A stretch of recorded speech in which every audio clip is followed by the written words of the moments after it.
Welcome to South Harmon. Welcome to South Harmon. Hey, welcome to South Harmon. We glad you here today. Another AMA. Ask me anything. Super chat is cool if you wanna pay to play. Like and subscribe, that's what we really appreciate. Let me introduce you to the tear down king. Mike McNutty, that's your questions, he'll answer anything. ATM, you know I don't put them graphics on the screen. Glad you tapped in now, stay tapped in for the team. Hey, everything is posted. Go follow the socials. South Harmon FF tag us if we get noticed. Welcome to South Harmon, we glad you here today. Welcome to South Harmon, we glad you here today. Another AMA. Welcome to South Harmon, we glad you here today. Wednesday night AMA, we are back in the building. And Adam, before we get to you and your Santa Claus hat and your fine Malik Neighbors jersey, I have an announcement to make. Oh my God. Ladies and gentlemen, boys and girls, children of all ages, it's time to insert the Penix. The Penix. Is it really? Is it time? Yes, it's time. Well, if Maybe you say so, buddy. not have children in that one. Insert the damn Penix. Let's fucking go. You know? We're ready. I'm ready. Oh, yeah. I'm excited. Ready. When that was probably the best notification that came across on Sleeper all year long. All year long. That guy. Starting. Finally. Thank God. Here he is. You know? Here he is, my friend. It'd be cool if we knew a couple dudes who like talked about this possibility, you know, in like May. That'd be fun. Who did that? I don't know. Couple assholes. Couple assholes. How you doing, buddy, man? Neighbors jersey. When'd you get that? Is that one you won off of Nick? No, actually, buddy. The great part is I have 3 in the queue. Jaden Daniels was my first one. Let's just call it what it is. It became so popular that it is now in my size and what I'm looking for. Tough to get, but buddy, I got nothing but time. You know, I'm gonna get that as my first one.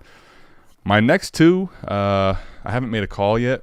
I'm thinking about giving one away. So if you're in, you know, South Harmon here, let me know what jersey you would like to have given away. I already kind of talked, and Corey's really amped up for a green Kelly Green Saquon jersey, but let me know, man. Let me know what you think. It is tight, man. I don't even own one of those, so I do envy you for that. They're hard to find, buddy. They're not easy, you know. They're tough. And once I came out with that Kelly Green, man, no offense to the Eagles' normal colors or the white or the black, you know, there's just nothing hits the same as the Kelly Green. You just don't. It's like buying a Chargers jersey and it's not in powder blue. Like, what the fuck are we doing? You got me the navy version. Like, it feels like the JV version, you know? Dude, come on. Yuck. Imagine having the option to get the powder blue and you got the navy. Like, the one thing listen, I got these dope ass helmets behind me. Thanks to our partners. Ultimate Autographs. What up, DB? SH, what up, that IT. Hizzle? These are autographs, and some of these are authentic. So, like, they're always going to hold a special place in my heart. But as they keep rolling out these fucking alternate helmets this year, like the Vikings one that they wore. Mm-hmm. Oh, my God, that white. Oh, yeah. White. The Ravens purple. Like, oh, yeah. I got to figure out a way to cop one of those. Maybe I'll go to Ultimate. Maybe they got one that's signed. Yeah, for sure. Ooh, there's an idea. I'll see what I can do. You know, just big dick it too, where you just buy out the whole lot. You know, like there's no chance. I'm definitely winning something. I'm winning something. Absolutely, nobody else in this draw. I'm 8 of 8. I mean, you're damn right. You're winning something. Come on, let's go. Let's rock, man. Mike, I hope you're not trying to say anything too crazy tonight because. Yes. Stop it. Nope. Definitely saying something crazy. Skip. We're ready today, baby. We got the skips. Does that mean I'm skip? Is that what that means? If something crazy said, we got the skip sounder, buddy. You can pull it. You got to tell me to push the button, but we can pull it, buddy. You know, I like it. Skip Bayless wishes he was as cool as I am. Well, of course, but I mean, what do you want Skip to do? I mean, Skip got ditched, buddy. You know, that's true. You do got that Shannon Sharp swag, though. You know what I mean? The Shay Club Shay. I like that, man. This is more like a more informed Max Kellerman. Oh, dude, I like that. Speaking of Max, just time out. This has bothered me. Are you a fan of the movie franchise Creed? Yeah. Right. Great. All three of them have been great. But the last one, the one thing that irritates, I don't know if you noticed it, they did away with the HBO like sponsorship and broadcast, which Max Kellerman had done for the first two. You know, like when they're talking like they're announcers in the ring. Right. And they went to DAZN. And like, I'm not gonna lie, man, those dudes are like junk. They're like straight trash. I miss the shit out of Max Kellerman. Like, it just added to the ambiance. Like, it felt like I was watching a big time fight on HBO. Who the fuck watches a fight on DAZN? Like, I didn't Pretty even rough, know that was huh? still the thing. My bad. Maybe I'm out of the game. Too young. Too old. Something. Listen, Bruce, here's the thing. You know, I never ask you to judge me on my winners. Bruce. I ask you to judge me on my losers because I have so many. So we do have quite a few. All right, but no, I mean, just listen. This is, I put it on record early, the very first week of right after the draft, Mike, and I'm curious what your thoughts are here since we have him up. Let's talk about it. I said at the time, he is the single best pick in 2024 rookie drafts because he was at the time going at literally 206, 205, 204. So, do you think that what we know today, him starting going into a potential playoff push, do you think that stands true today, or where are you at with this value-wise? Oh, he was an incredible value. A lot of people, like you said, were getting him in the mid-7th. At the time I made that video, he was literally, I think, the 205 or 4 in ADP. You're talking about playoff, semifinals, rookie quarterback, starting the hype train. Now, if he comes out in these next 2 weeks and he actually plays pretty well, that's going to stick with people, and that value is going. It's already going to go up just because he was named starter. Because there was a lot of fucking people that said this wasn't possible. I just want to Kirk Cousins ain't getting benched. Kirk Cousins is going to play the whole year. They just look at the contract, Mike. Look at the contract, Adam. They just gave him all this money.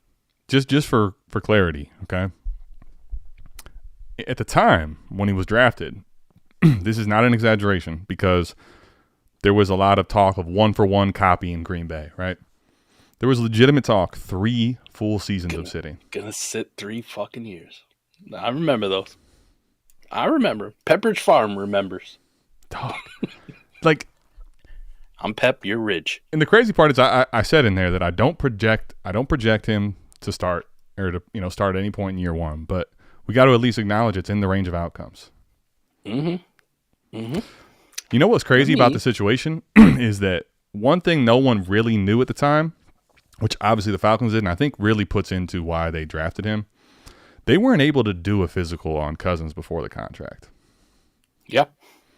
You cannot tell me that this dude is 100% right from that Achilles. Like, he literally can't get outside on a zone read, Mike. Like, that's crazy. That's why they run the pistol and shit. One thing I wanted to say about Penix that the Falcons, I believe, have here potentially, I'm not going to act like Penix is going to come in and just, go crazy and be one of the best quarterbacks out there for the next few weeks. It's possible. It's also possible he struggles a little bit. But similarly, in the way that it went down for the Ravens, remember, the Ravens got Lamar into the lineup earlier than Penix did. But one of the things in the NFL is it's a copycat league. So the reason I think that's important to acknowledge is right now, the Falcons are super figured out, and teams have a bunch of film on the Falcons that is now basically potentially going to get put away. And you have this, I think, this wild card option where they're not going to run the wildcat, but wild card where they can run whatever they want now. They can change it up. And teams not knowing what an offense is going to do is actually a huge deal this late in the year. They actually have a quarterback they can put under center and run. They can do it all. Zone. Right. A great stretch zone runner. Wild, huh? They have a guy who can find big targets like Drake London and Kyle Pitts, and hasn't really shown a propensity to throwing the ball to the other team just willy-nilly like Mr. Kirko has this year, just because he gets pressured and he loses his fucking cool. ATL's Penix is big. It is big. Adam, you're not wrong. I pulled up a Deco's ADP Dynasty Data Lab. Shout out to the great work that he does over there. For May and June, Michael Penix, 204. Buddy, the 204. 204 behind Trey Benson, Keon Coleman, Bo Nix, who was also has to be in the conversation if you want to talk like best value pick in the draft, right? Because Bo did start all year and has delivered, so he's probably going to take the cake for that. Though, if Michael Penix goes out and wins you fantasy football championships, the thing is elevated off of contenders taxi squads, which I'm sure they're loving. Like everybody's struggling for quarterbacks. Look what I found. Eat a dick. The crazy part is, though, like, even still, now, granted, to your point, Penix was a great value, or Penix obviously was, but Bo Nix was a great value as well. The one thing is, wasn't Bo Nix, what do you say, it was 201, right? 201. Yeah. So, I mean, 201 to where Bo is now is obviously huge. What I wanted to discuss, though, real quick, before we pivot to the skill players and what you think of the situation, right? So, right now, as it stands today, Penix hasn't taken a snap, Mike. Mm-hmm. He is now just passing Trevor Lawrence on his way right now into quarterback 20 without doing anything. So we're talking he's going to be passing here shortly because he's continuing to go up. He's up 27 spots already. Going to continue up. You're looking at possibly here passing the 26 mid-first. You're talking about possibly passing here potentially Tua and Olave and A. Rich, who has fallen. Like, he hasn't even done anything. And done nothing. And I talked about that's the craziest part about it is it's literally just it's a patience practice. If you diamond hand him, he is guaranteed to have a value search. Now, I was expecting it to be next year at some point, Mike, to be honest with you. But here we are. Yep. Christmas, come early. Hence the Santa hat, Mike. At least Atlanta, I'll say this from the NFL standpoint, is smart enough to go, we got to fucking do something. Now, I wish it would have been a week or two ago, but we're down in the last 3 weeks for the NFL season. Yeah. And they are fighting for their playoff lives. They are fighting for their fucking lives. So, like, they're like, it's do or die, baby. It's do or die. Kirk ain't getting it done. Let's see what the Rooks got. We believed in him enough to take him, even though we already had Kirk. We took him with the first-round pick. We took him over Bo Nix. We took him over J.J. McCarthy. Let's roll. So, let's discuss here. Play action. What a concept. Drake London. What does this do for Drake London? I would say it's for all weapons. It's got to be good. Like I would be very excited about Drake London. The reason being, Adam, we've watched Rome Odunze and Jalen Polk and Jalen McMillan outside of the last couple of weeks. All of them have struggled at times. Jalen Polk has literally almost done nothing. Like nothing. These were all highly regarded wide receiver prospects. I know when we were in our film session, we were watching and Johnson. What the fuck's his name? I always want to say David, but it ain't fucking David. He kind of looked like him. The running back for Washington last year. Oh, gosh. Went undrafted to Tennessee. Whatever the fuck his name. When we're doing our film session, we're like, okay, he looks a little, it starts with a D. I can almost guarantee it. Not Daryl either. No pause. No pause. What up, Dr. B? And what up, Matt Dennis? What up, everybody, man? What's going on? But even he looked good on like the film sessions. We're like, well, there's a possibility. He wasn't the most heralded prospect coming out, and he didn't have like any superior trait. He also had a lot of injury concerns, and the NFL said, nah, undrafted guy. We thought that kind of thing didn't really matter for the wide receivers, and all of them have kind of been disappointments, to be honest. So maybe, just maybe, Dylan Johnson. There it is. Thanks, Jake. Dylan Johnson. I knew it was a D. It was a D. It was a D. Thank you, Jake. Maybe from State Maybe Farm. just maybe Washington's success last year and all the success they had was partly tied to having a pretty good quarterback, a talent elevator, right? Once upon a time, somebody once said this, and it still holds true, regardless of other things involved. Pause. But they said it. You're either a truck or you're a trailer at the quarterback position. Either you drag the talent along, or you're the one getting dragged along. And this has always been my contention with driving, certain quarterbacks. Certain quarterbacks I will not name. I'm going to do my best to not bring them up on this show. So we're happy. Are you as Cam Newton would say?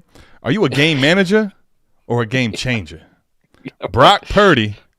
I didn't say is a game manager. That's Cam Newton right there. But a lot of these quarterbacks are elevated by their talent. Now, even good quarterbacks struggle when they don't have talent around them, but you can see them elevate the people around them and make the teams better. And you go, holy shit.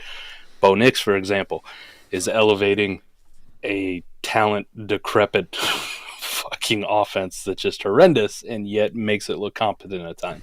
Jaden Daniels does this with just Terry McLaurin, essentially. This is all he has. These quarterbacks can do it.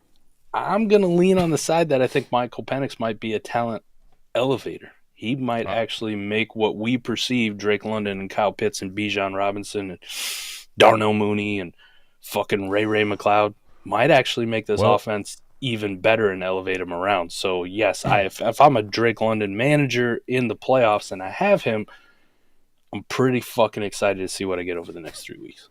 Same goes for Kyle Pitts. Okay. Yes, sir. Sir, yes, sir. How about this, huh? Kyle Pitts. This is one that we got to get to. Listen, Jameis Winston jersey is an interesting time to want that. Do you want it for which team? I mean, where is he going next? Because the Jets. There's a thing called this DTR. It's a thing, I think, Mike. But believe it or not, I have a picture of the guy ready to go. Let's talk about Pitts first. Is the unicorn ready to flap again? I think he might be ready to flap again, Adam. I'm ready to get Damn hurt it, again. Michael. Where's Fizz at? I'm ready to get hurt again. I'm ready to get hurt. Fizz? Here's the thing. The thing with Kyle Pitts that has been concerning in the past has sometimes been the usage. Not just usage within the offense, but snap share. Adam, you've pointed this out multiple times for different tight ends, not only Kyle Pitts, but other tight ends that people have elevated to elite levels. The tweeners, the hybrids, you know? The guys sometimes that can't fucking block don't get on the fucking field. So when you're playing a 40 or 50% snap share as this elite weapon, it's tough for you to produce. However, I will say if you get a quarterback like Penix in who can actually find him, Adam, and let's say he hits a big play down the seam, I don't really care what his blocking is at that point, and I'm sure the coaching staff also would agree that they don't really care. They're going to ride the momentum train, right? Like they're going to get this guy hyped. If you have a quarterback who can't find him and finds the other team all the time, all of a sudden the blocking comes into play because they go, well, fuck, we're not throwing the ball anyways. We might as well get the guy who's going to block and open it up for Bijan, and we're going to do all this shit, right? Kyle, come take a seat. You're kind of game planned out of this. So this is what I'm going to cling to, what we like to call copium, hopium, either way. Well, let's move them back up, baby. We've seen it before. I don't know about tight end 3, but let's move them back up. I mean, here's the thing, though. If you're going to move them up, Mike, I mean, who are you afraid of passing is really the thing. You know, tight end 3 right now is a guy that's literally following in Kyle Pitts' footsteps. I mean, could not be more of a Kyle Pitts footstep follower. Sammy Ballgame. Unreal rookie season. Unreal. Just to fucking still be here. Like, I remember vividly, like, about this time and going all into the offseason. Oh, my gosh. The Sam Laporta hype. Outrageous. Feverish. Like, right now, you would have to send on Keep Trade Cut Trey McBride, Sam Laporta, and TJ Hawkinson to get Brock Bowers. Jesus. All 3 of them. Sammy Ballgame couldn't be passed. It's impossible. Coincidentally, I would actually send Brock Bowers for all 3 of those, and I hate all the tight ends, but that would be pretty easy. That'd be kind of crazy. It would. Fuck, give me them all. Kyle Pitts right now, tight end 8. Also, tight end 8 down 28 spots. So there has been really no movement on this Penix potential help. Not yet. I think the reason I would have optimism, Mike, is I think the Falcons coaching staff right now making the adjustment they made when they made it, right? They make this call on Tuesday night. What does that really signal to you? To me, what it signals is the last thing you would think a lot of coaches would want to do is show that part of their hand to a team midweek, right? Like to get it out there, right? Yeah. We'd like to keep it a secret up until game day. To me, that's a big, we're watching Cousins on film. We watch some of these throws he missed. It's terrible. And we are going to instill early a offensive change in the week. early enough to scheme some things differently. And I think potentially, if they're going to change the way they're, certain packages they're playing, certain, schemes they're running, Mike, I think there's a chance where you get Pitts more in the slot maybe, right? And you start getting his snap share up. That I think is that's my hope, right? That's, I think, the way in which the Kyle Pitts ascension happens, locked in with the Penix. So Penix rises and everybody else rises, buddy. It's past 5 hours, make sure you call.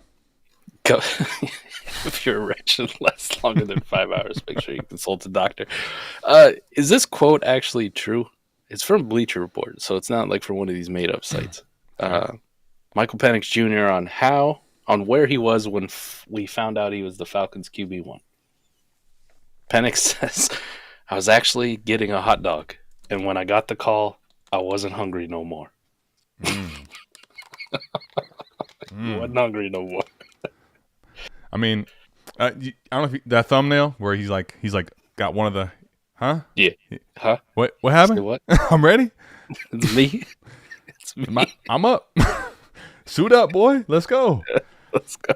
Bijan, I think honestly it just helps all this entire offense. I don't think we need to exhaust discussing. And he's been good even in a shitty offense. He has. He's been good in dog shit. The reason I want to highlight it though, like at this point, Penix, like how bad would Penix have to be for this to not be at least neutral? Right. He'd have to be absolutely level fucking awful. Abysmal. Like terrible. And one of the things that we've seen is guys that sit as long as he has, I should say. It's been a pretty good thing moving forward for the career. Let's talk about this. I don't know which one you want to start with, but let's go ahead and we'll bring up Gibbs. Jahmyr Gibbs. Mike Sonic. The hotness. Sonic is down knuckles. Oh, no. Just Sonic now. We've seen this story before. The Hedgehog. There's some winners from the playoffs in this week. Mike, if the snap share continues with what we saw, dear God. I mean, we have pretty good history too with last year. Monty missing chunks of time.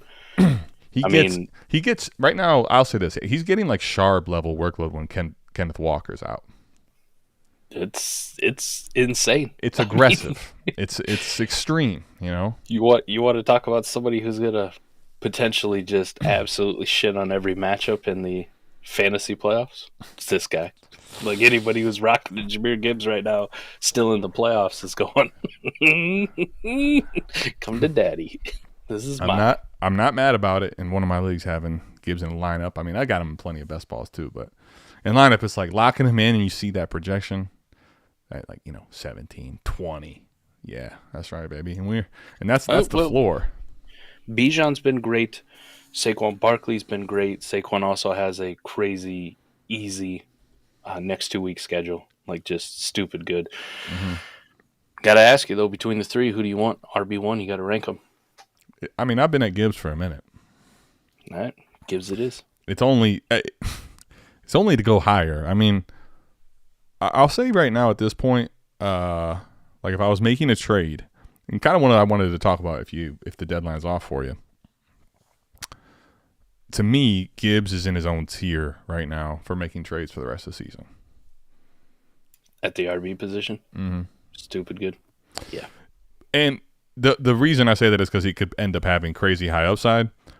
But I would put him ahead of the other guys' tiers just because of the workload. If I wasn't going to go that route, I'd rather go probably cheaper, frankly. Like I'd rather go down, what does Jacobs cost? What does Connor cost? Right?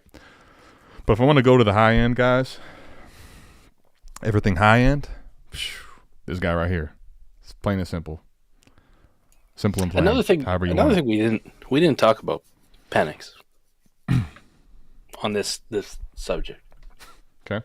The three defenses he faces over the next 3 weeks of this audition kind of are fucking kind of layers. JV-ish. Well, I think that actually played into this. I'm glad you brought it up. I think it plays into if we're going to – what do we do right now? Do we let Cousins try to get right with these three defenses when we see that he can't? Or do we say, hey, young man, let's let's have you go play and get some confidence with these trash cans leading and see if into we the can playoffs. get into the playoffs. And Right. see if we can get into the playoffs. Right. Here's 3 cupcakes for you on the defensive side of the ball. Yeah. Talk about it. He gets a Giants team that just got fucking embarrassed by Lamar Jackson. I mean, let's call it the Giants are cooked outside of my man's, outside of my league neighbors. But all right, back to the Gibbs thing. Incredible, awesome, Dynasty RB1 still.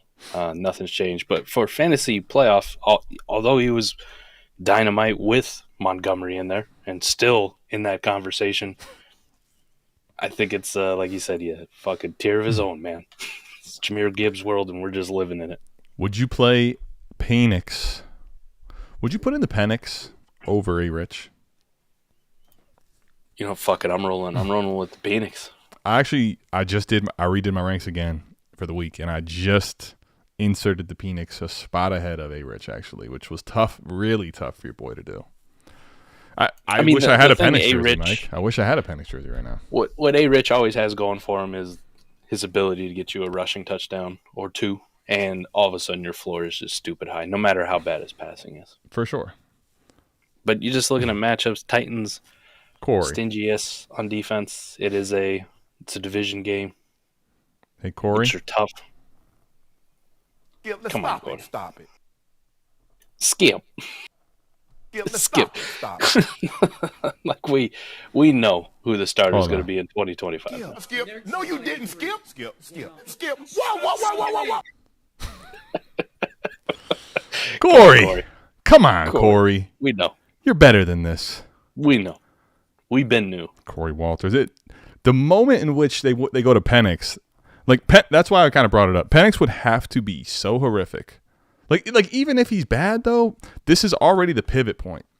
Like even if he struggles, you're not going to keep Cousins around. There's just no point in which they make this pivot to go back to Cousins. I talked about this also in the long breakdown I did. Mike, if they cut him pre-June 1st instead of post-June 1st, they get an additional basically break from some of the money, and they also it's dead money, but it doesn't affect their books in 2025 quite the same. So frankly, they're probably going to move on from him unless they can find a way to trade him, a la your boy Carson Wentz, right? Yeah, but Carson had talent. Cousins had so much talent; he was going to keep the penis on the bench for 3 years. Then Carson got traded. There was more sadness amongst the Eagles fan base than anything. I think someone would actually trade for Cousins. I just don't think it'll go for. I mean, he got a 2nd-round pick, wasn't it, or something crazy? Yeah. What's his name was in? What's his name was in Indy though? When he got traded to Indy, we got a 1st for Carson Wentz. Was it? I think it was a 2nd that could go up to a 1st if he played enough games, right? It did, which ended up being a 1st because he played enough snaps. It was like snap percentage, 85% or some. What's shit his like name? that. What's the damn coach that was in Indy that was in Philly before? Oh come on, Reich. Frank Reich. But Indy has, you know what? Indy's got a track record. They like your sloppy seconds, huh? They love him. Wow, They love him. It's the first time that dawned on me. It's their favorite thing. Slurping it up, man. That's crazy. They're always the last dude in the train. You never want to be the last dude in the train. Similar to the tractor and the trailer. Similar. Someone's driving and someone's getting driven, if you will. For sure. You don't want to be that guy. Don't be that guy. Listen, I've been drinking before. I was thinking we were going to do the trade show, and then we didn't have the trades pulled. I've been just sitting down here since 8:30 drinking, buddy. I'm ready to rile things up. Let's rock it, man. Okay, let me ask you this then. Let's pivot. I know you were counting this guy as Big Mad. I'm back, baby. Is he back? I mean, 37. I think he's back. I don't know. I think that's like the John Wick thing. Pretty good. I'm thinking I'm back. I'm back. Skip. Is he gonna hit his 1,000 yards? Yeah. He's got 3 games and he needs 250. You know how many 3 games? Less than 100 a game. What did he go for last week? I don't know what he went for last. I will say he looked a little gimpy running in the end zone that long run. He nearly made it in. A little hitch in his giddy up. He was fine. I'm not saying he's hurt. I'm just saying, yeah, okay. Because I think if he goes for over 100 in one of these games, all of a sudden now it's 150 between 275 a game. I think as long as he stays healthy, he gets it. He's top 32 in receiving yards, and it feels like he missed forever. He did miss forever. Let's be honest about it. That's wild. The wide receiver position, as we've talked about prior, is not having a career season for the entire position. Mike Evans right now. You trade for him? Contender? Yeah. Oh yeah. Definitely. What does that look like? What kind of sacrifices are you willing to make? Easy first. Really? Easy first. I'm one of the last 4 If you're teams. one of the last 4 and you're telling me it's 109 or Evans right now. I actually agree. I'm in agreement with you. I'm taking the upside shot on Mike Evans. I want to make sure I highlight that because I think in general people are thinking just first in Evans, and you got to highlight that this is at this point. What I'm not doing though, Mike. I'm not going to send a 106. Like if I have a non-playoff first, I'm not sending it for Evans. I'm sorry. No, I'm shooting higher. I'll shoot for a guy that has to get that I think could put out Evans' production, but isn't going to crater in dynasty value the moment that the fantasy playoffs are over. Right? Like a good example would be: would you send the 106 for T. Higgins? Yes, I would. I was going to say I think the conversation really goes to Terry McLaurin. McLaurin? McLaurin is probably, again, the same. I think he's probably a similar picture to Evans at this point where I'm saying no. I think I'm saying no, too.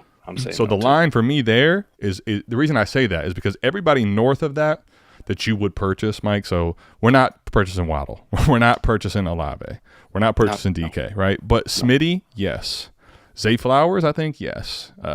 T. Higgins, yes, right? So those are the guys I think I would do it for.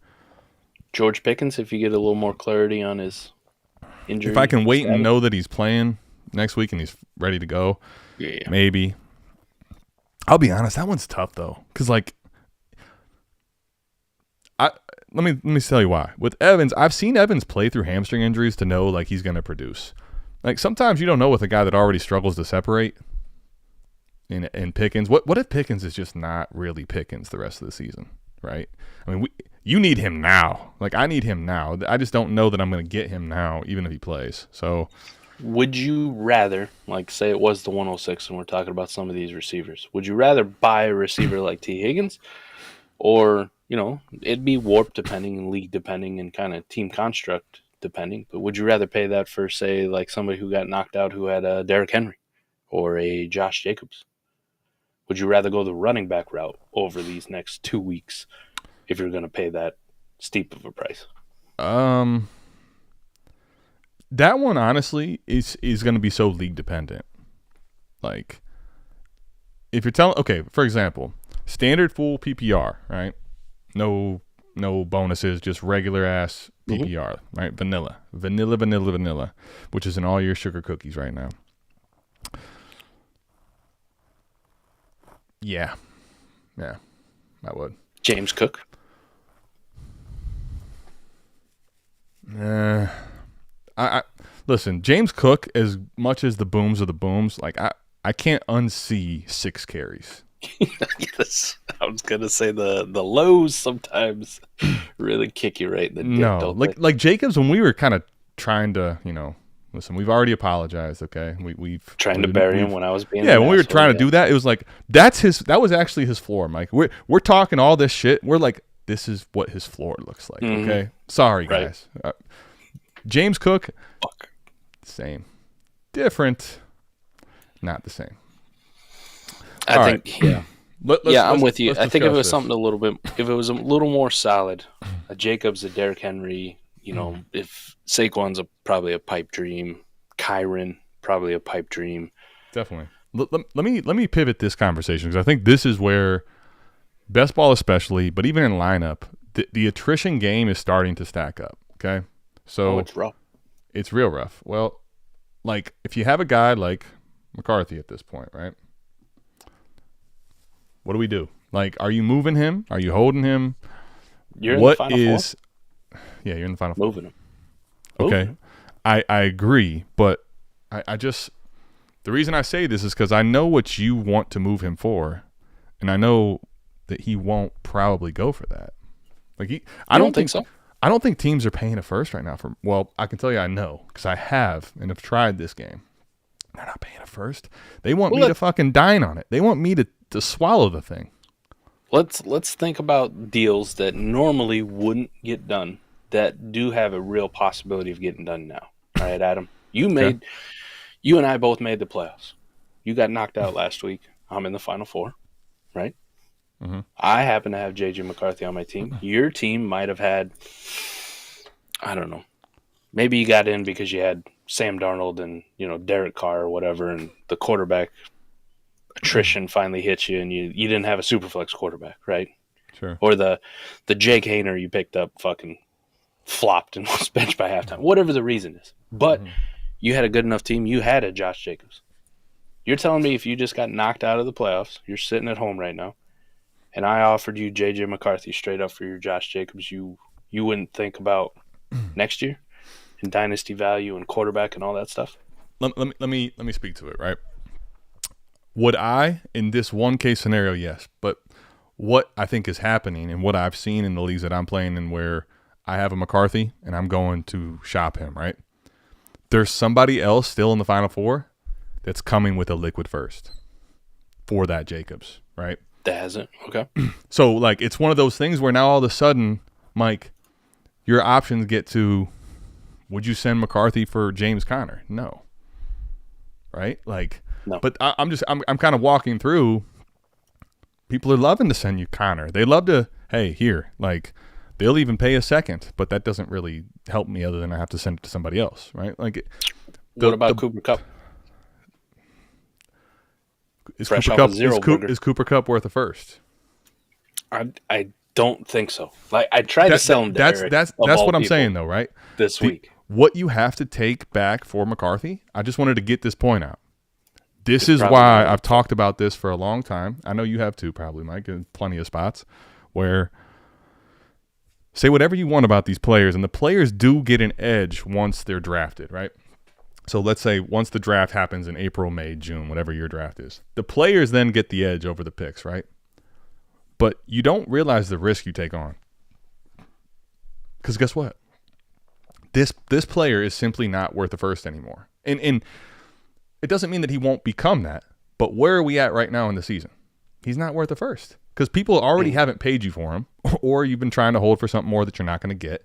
And now we're at the point of like, fuck, Monty just got hurt or whatever. You're trying to figure out a way to get something filled into your lineup, and you're kind of like down to assets that are hurt. So J.J. McCarthy for Kupp, I think honestly that's something that could get done. That one might make sense for somebody, like would you do it?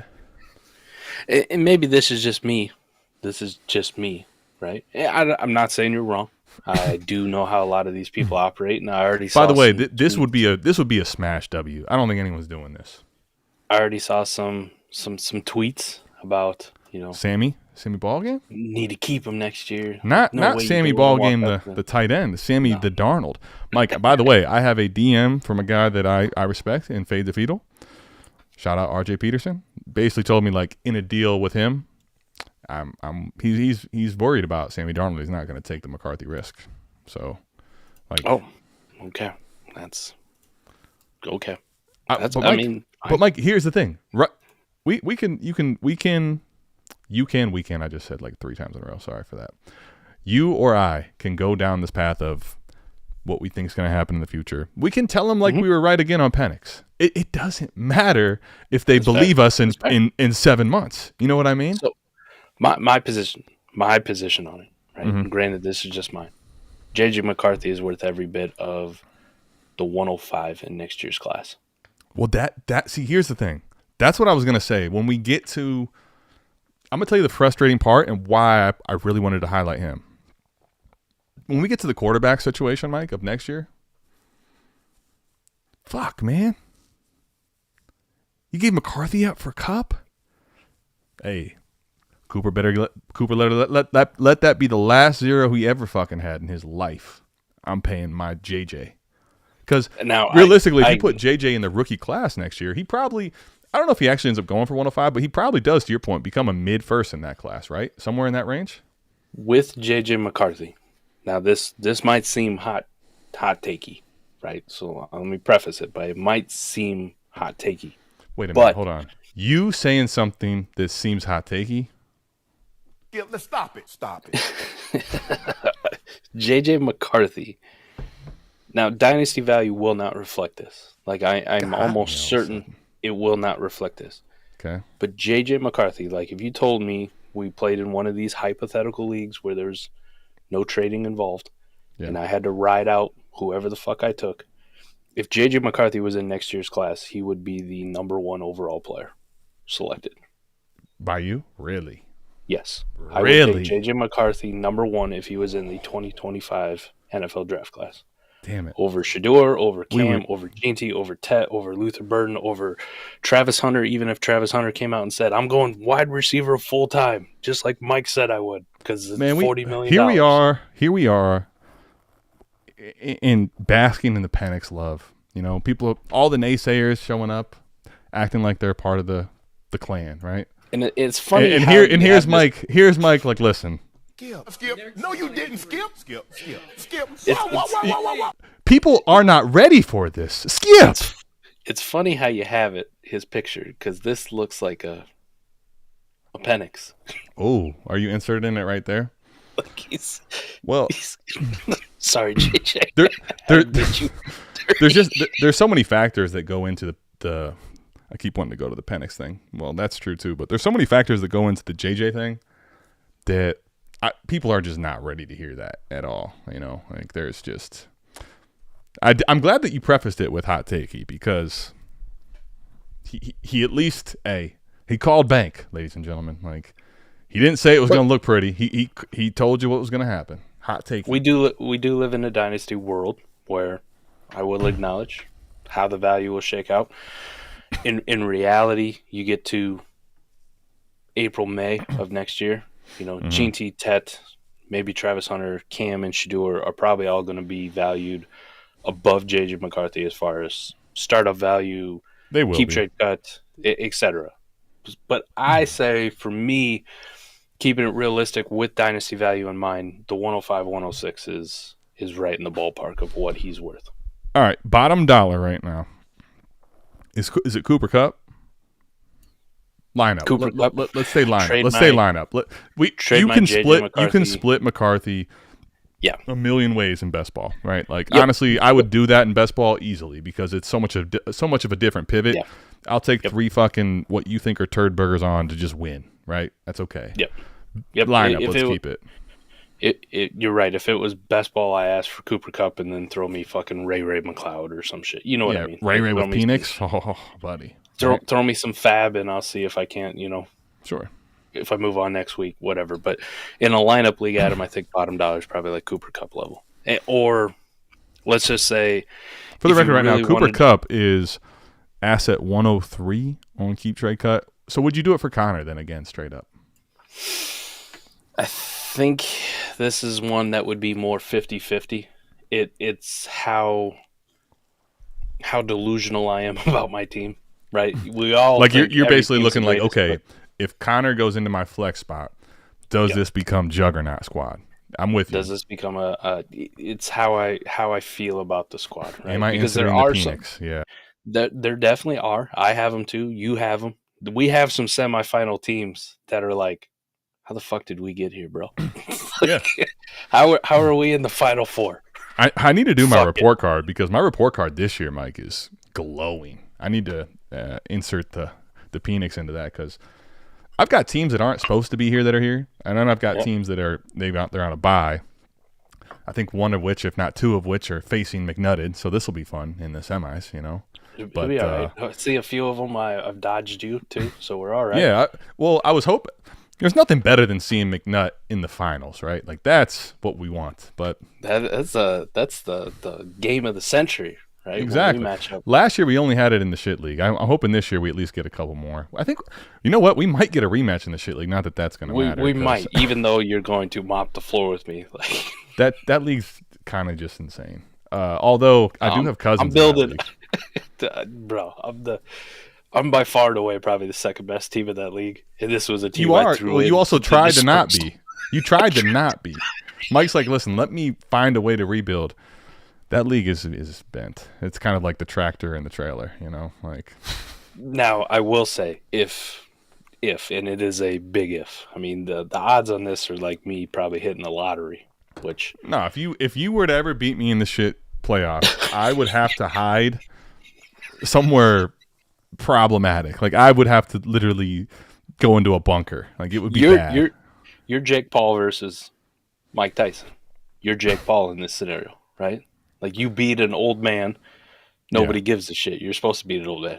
If the old man knocks you the fuck out, though, oh boy, oh boy, you got shit on your face, literally in the shit league. You poor thing. You'd have to hide. You poor bastard, right? Like Cooper Cup. That was a tongue twister. It's Damn. probably the floor of what I send in a lineup contender.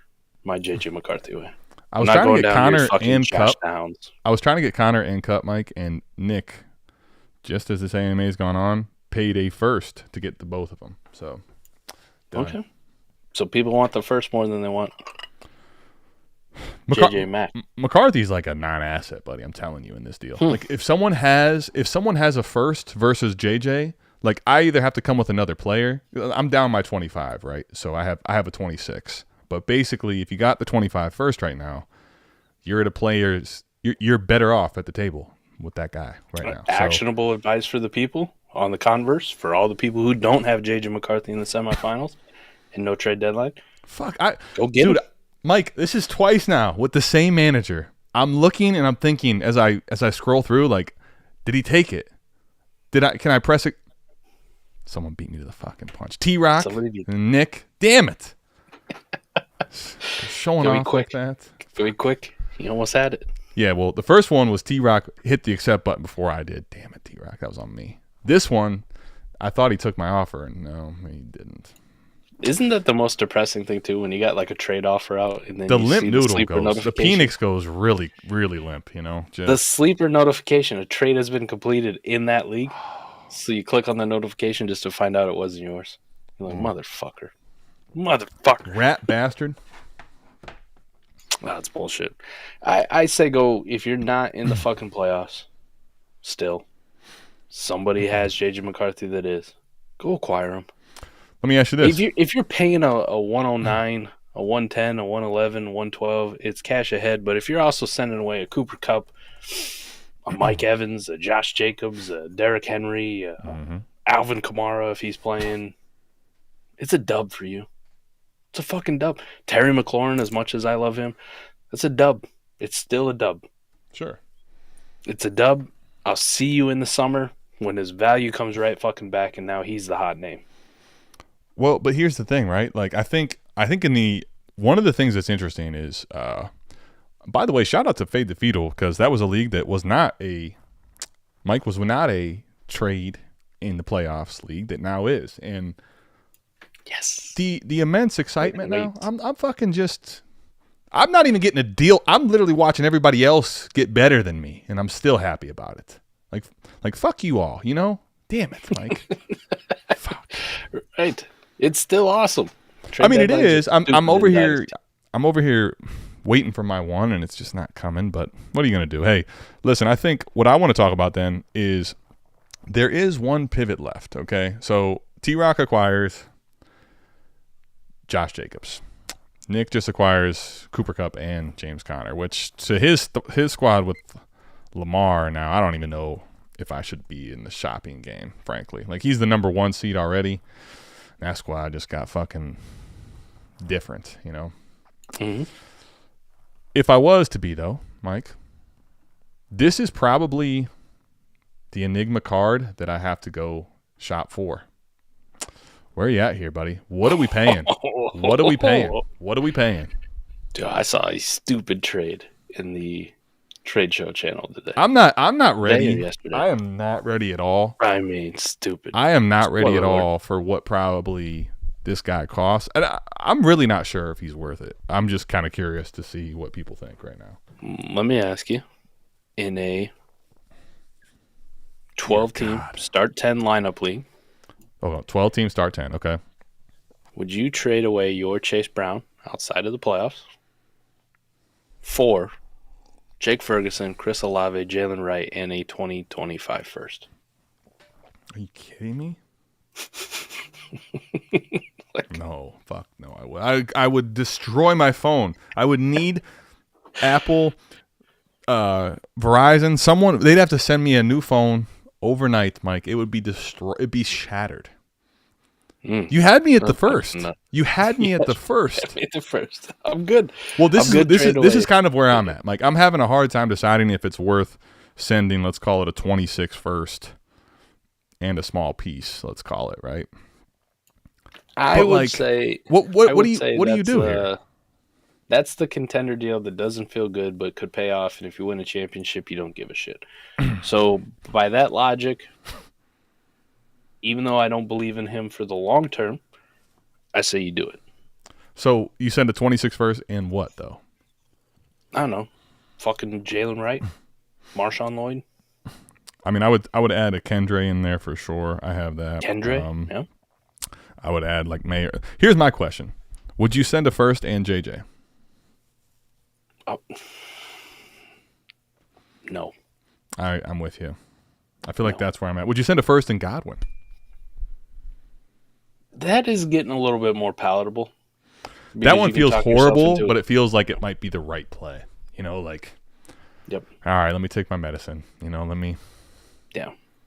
It's a little tougher to stomach, but you could do that.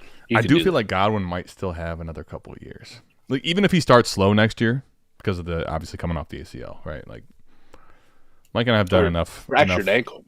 I'm sorry, yeah, not the ACL. Mike, I'm so used to when we talked about the multi-ligament knee injury from him, which was a few years ago. No, fractured ankle. We talked about it. You and I P. talked about it. Mark Andrews. The slow starts. When that foot is facing the wrong way, it's usually not start a of good the thing year for might us. be facing the wrong way. You know.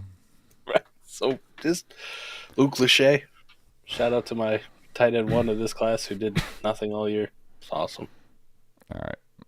I thought I was on to something. Let's just rip this Band-Aid, buddy. Let's just go for it, you know? You send it? Yeah. Fuck it. Fuck it. Playoffs. Let's go. Would you ask for anything back on the Godwin side? Just to start it's a with? lineup league, ain't it? Yeah. Would you ask for anything back? Like, let me give you the lay of the land. You got something that you could potentially here's the thing, I just don't know if I insert the Penix at any of these things is the problem. Like, you just playing just the tip. Like, whatever I ask back for is just not going to be worth it, frankly. You know? That's fair. What about Garendo? There you go.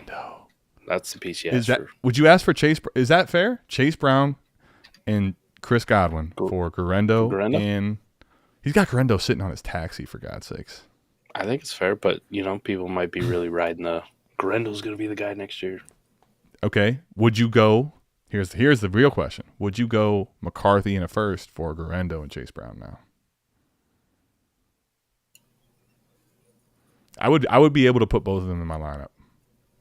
Right now I got DK. Right now I got DK riding in there, and it's like, I love you, DK, but I'm willing to go for it as long as you're okay with the downside. I mean, obviously, you lose this week. I'll be hurt. I'm going to be hurt. I'm going to end up being in fourth, and fuck you all, but we tried. Yep. All right. No, we'll shoot the guy. You know what I like to do here, Mike, is you like to do this too. I'll shoot you a few offers, and we'll see what you do here. Here you go. JT or Chase Brown in 2025? JT. I want to say JT. I'm not going to say Chase Brown, but I think this is actually a really good conversation. Here's the thing, though. This is the reality about it. If we go into next year and the Bengals don't address the position at all, sure, Chase Brown. The problem is, Mike, what do we have? Two things that are massive. Free agency We saw the Zach Moss thing already, right? In the draft.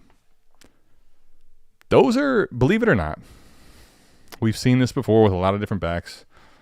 Those are some big hurdles for Chase Brown to get over. Because if he did, Mike, that would be massive. If he goes into the same situation next year, huge.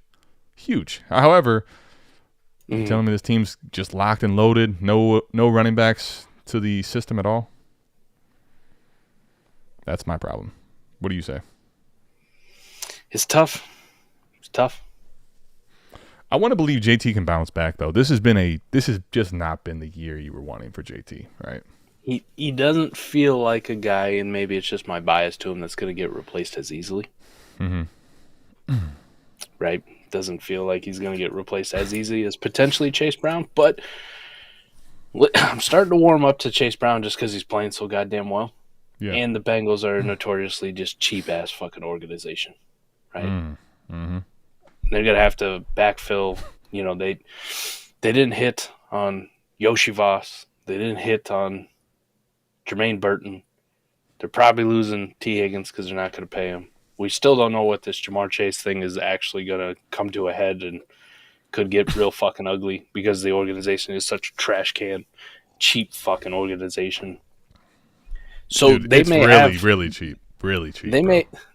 The offensive line still has question marks, so they got like 50 other things that they may need to address. Chase Brown getting replaced by a running back in the draft may not fucking be one of them. So it's a fucking good question. Damn it, D-Walk. Why you gotta? It's a good question. Why you guys gotta double? You asked me 2 me? weeks ago. I told you you're a fucking idiot, and now I'm sitting here going like, maybe I'm the idiot. That's a possibility. Am I the asshole? Damn it. Am I the asshole? Skip.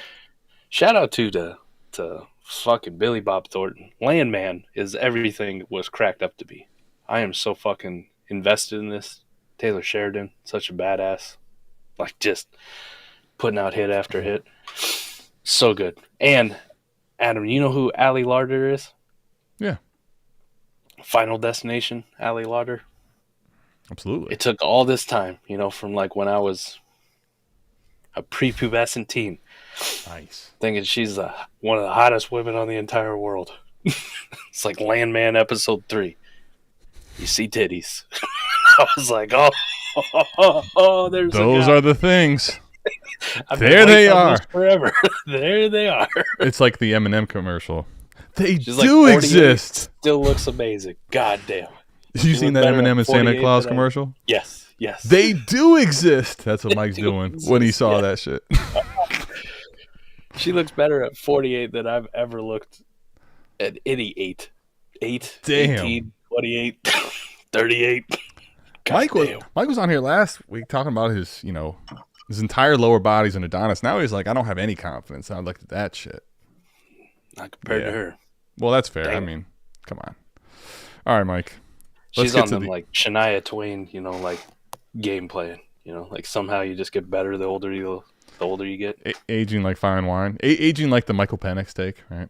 I mean, it's just like the Penix take. Listen, I don't have many takes like that, but when I do, this is not the one. Okay? It's not the one you and I wanted, even though we said it was going to happen. Yeah, sorry guys. Here it is though.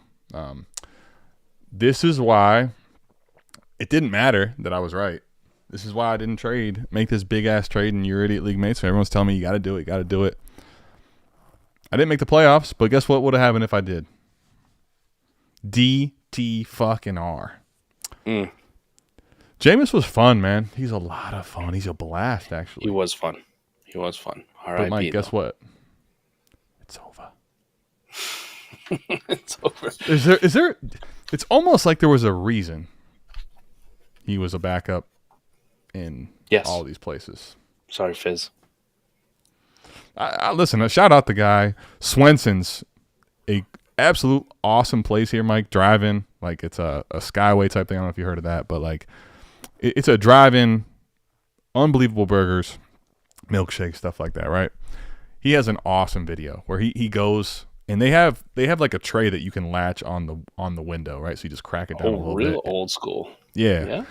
He is like a kid in a candy store with his kids are in the car, right? But he's the biggest kid in there. Like, oh, we get to keep this? Like acting like we get to keep this, talking about the tray, like it's awesome. He's great, but it's over. Like all that shit doesn't matter because he eventually turns into the pumpkin, which turns the ball over to a point where like the Browns, you could tell the Browns kept wanting to play Winston longer than even you and I probably thought they would because they just wanted to have some kind of hope. And eventually the Winston hope like got so bad, it's like, all right, we got to pivot to something else. We're done. We're done with this shit. It's fucking atrocious. Here's the other thing. Not saying guys can't get better or improve. He can move. For fantasy purposes, maybe it's a little bit intriguing. I did put bids on him. He's not very good either. DTR? No. Yeah, and he really nukes fucking. No, well, Joku plays. The biggest problem is he nukes this whole offense. He nukes the whole offense. Everything just went. And the crazy part is, like, at the time when I was trading for the package, it was going to be the stack of Tillman and Winston, right? Jesus Christ, I mean. That was nuked without having to go to DTR. Cedric Tillman thing didn't work out well for all those people either, huh? You know what's crazy is I talked about, like, investing possibly a late second. This is the thing about it. I cannot wait to start a new segment in the offseason. I don't know what I want to call it yet, but the people getting in the way of their own progression might be my favorite part of this game. Like, I tried to help you, damn it. I tried my damnedest to help you, and you wouldn't fucking take it. You told me I needed to go fuck myself. I need to go take... He's worth at least an early second, if not a late first. Huh? Mike. It was fun. Skip, let's stop it. Stop it. Stop it. Skip. Stop it. Skip. Mike, I'm not kidding you. Someone wanted a late first for Cedric Tillman.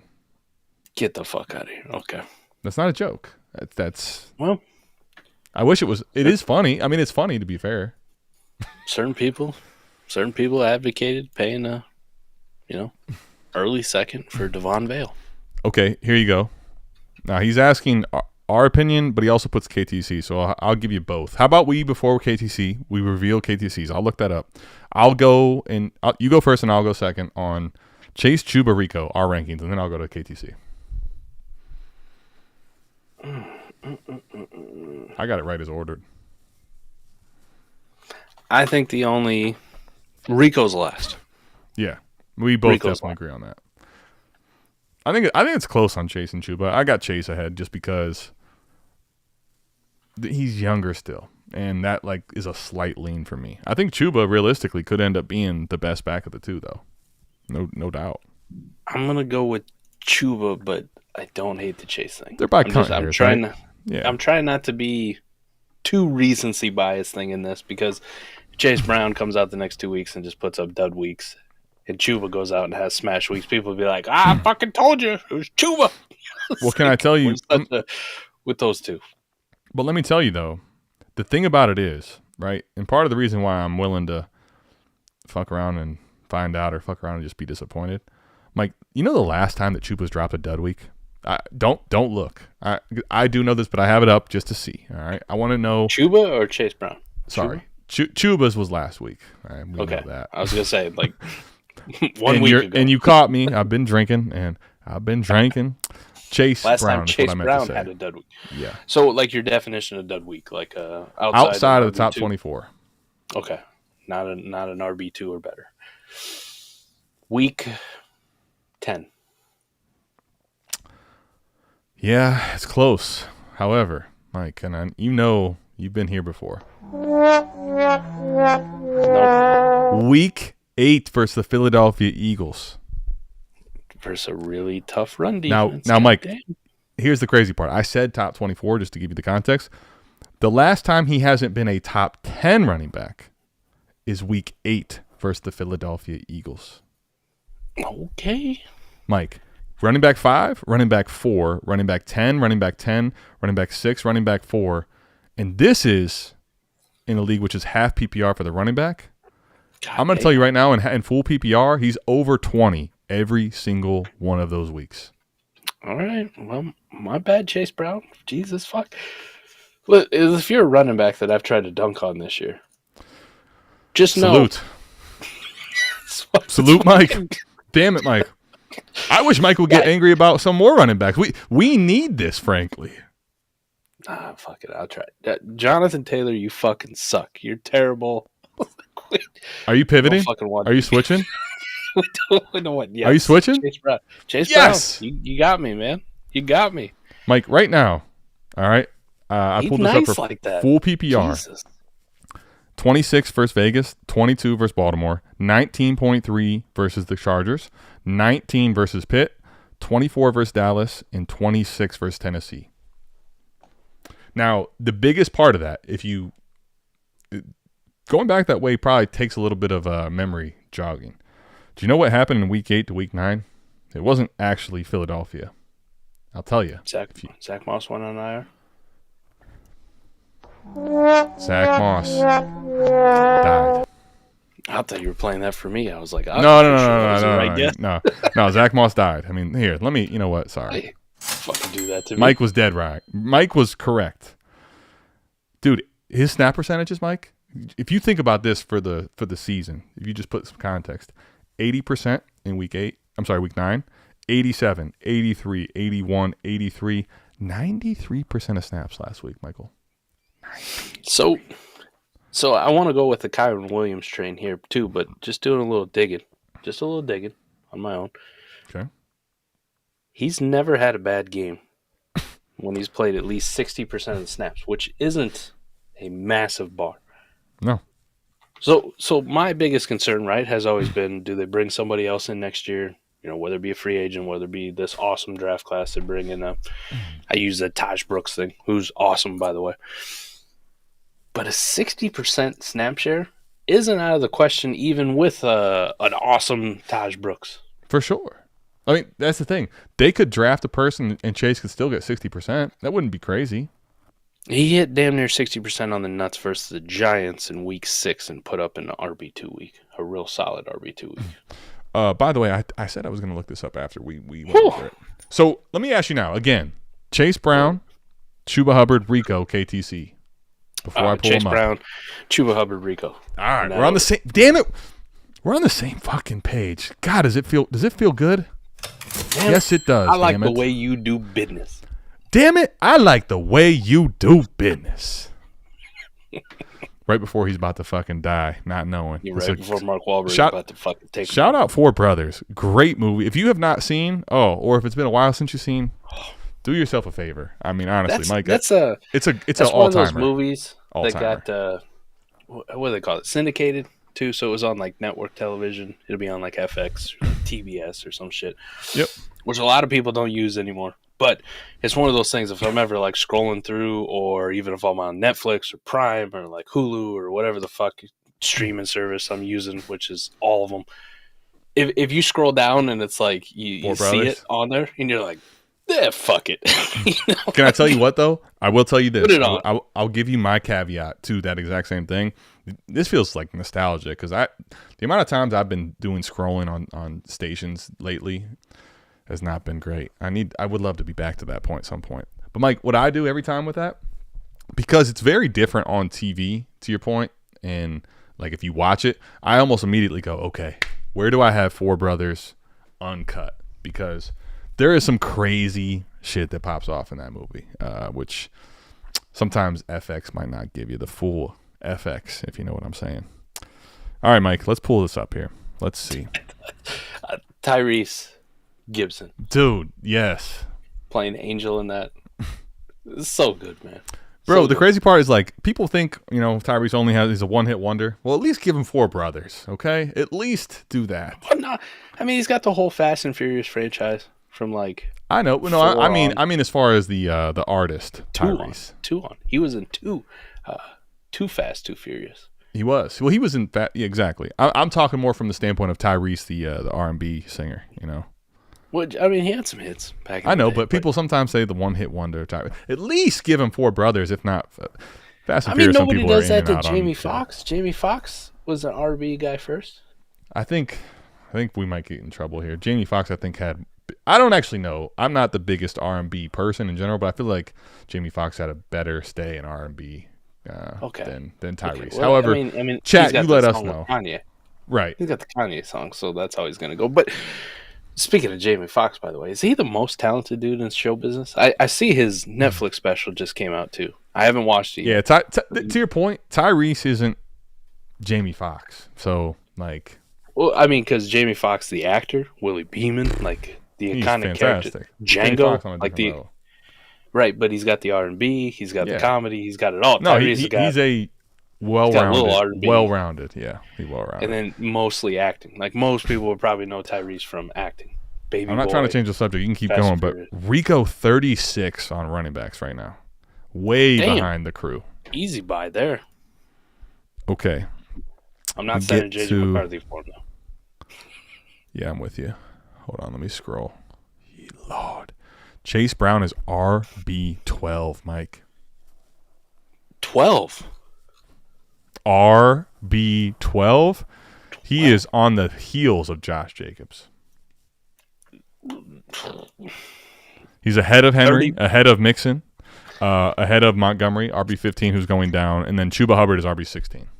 30 minutes ago when we started this show, I would have been like, that's fucking crazy. I know. You would have went off. Like, you would have been on this. Stop it. Yeah. Stop it. Stop it. Man shitting 20 burgers. The best time of the year. His floor, since the Philadelphia Eagles game in Week 8, is 19 fantasy points. I'm fucking nuts. Buddy, I'll be honest with you. I don't think you can say that about a single player in fantasy football right now. He's been that good? A floor of 19 since Week 9. Well, here's the crazy thing. We got this tool. We might have a warp tool that could really do some digging on that. Generic lineup league. Go full PPR. What was the Philly game? Week 8. What week? Week 8. So go Week 9 through last week. Let's rock. I'll run it. Run that sheesh. Can't be very many. Dude, I don't think the floor has been 19 for any player for 6 weeks in a row. I'm trying to think. Non-quarterback. Okay, non-quarterback too. Let's say that as well. Right, because Josh Allen's been putting out some fucking bangers. Let me non-quarterback. Okay, sorry. Non-quarterback, and then like the warp might be skewed on it too because Josh Allen's actually winning you a fucking week when he's putting up 40, even Chase, 50. like the other Chase, Jamar Chase might be higher because maybe he had a whatever it was that game was actually Baltimore. Yeah, Week 10, right at Baltimore, he went bananas. He had like 50. Yeah. I'm curious to see what this says. Let's see. Two people we can refer to in fantasy as Chase on the same Chase Brown team. Jamar Chase. Chase Brown, Jamar Chase. God damn it, Koopa. I don't want this error. Aloha Panda's mad at us. That's fair. A-Rich has killed my Colts offense, and Steichen just completely benches him for entire halves of games sometimes. Yeah. Aloha, listen, it's we wanted more from this A-Rich thing. I'm sorry. We did. I'm sorry. But on the recap show, I also touched on he was fucking abysmal passing, and he's still like QB 14. Yeah. I am getting a little more scared at this late in the year. It's just like, ugh. I'm apologizing to everybody who's like a Josh Downs truther because you can get fucked. Like that's what it. I mean, is it a Costco Jaden Reed? Is that what we're gonna call him? God, that's. By the way, that hurts my brain. It's not fair. Do you remember that guy on recap who needed us to decide between Jaden Reed and Jacoby Myers? Yeah. I know it wasn't Jacoby for a fucking fact. Was it not? Well, Jaden Reed didn't get it. So how close was Myers? I don't know. Desmond Ridder played at him. I know, but I watched him get 3 catches in a row. Oh, he had 10. He had 10.9.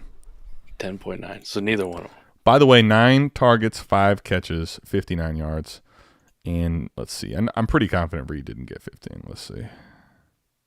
Apparently, the warp tool just told me to fuck Mike, off. Here's the best part.